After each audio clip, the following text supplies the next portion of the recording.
اگر تم ان کو لڑائی میں پاؤ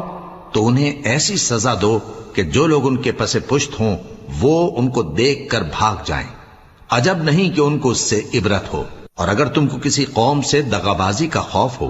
تو ان کا عہد انہی کی طرف پھینک دو کہ اس طرح تم سب برابر ہو جاؤ۔ کچھ شک نہیں کہ اللہ دغابازوں کو دوست نہیں رکھتا،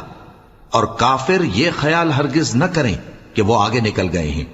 وہ ہمیں عاجز نہیں کر سکتے۔ اور جہاں تک ہو سکے فوج کی جمعیت کے زور سے اور گھوڑوں کے تیار رکھنے سے ان کے مقابلے کے لیے مستعد رہو کہ اس سے اللہ کے دشمنوں اور تمہارے دشمنوں اور ان کے سوا اور لوگوں پر جن کو تم نہیں جانتے اور اللہ جانتا ہے ہیبت بیٹھی رہے گی، اور تم جو کچھ اللہ کی راہ میں خرچ کرو گے اس کا ثواب تم کو پورا پورا دیا جائے گا اور تمہارا ذرا نقصان نہ کیا جائے گا۔ اور اگر یہ لوگ صلح کی طرف مائل ہوں تو تم بھی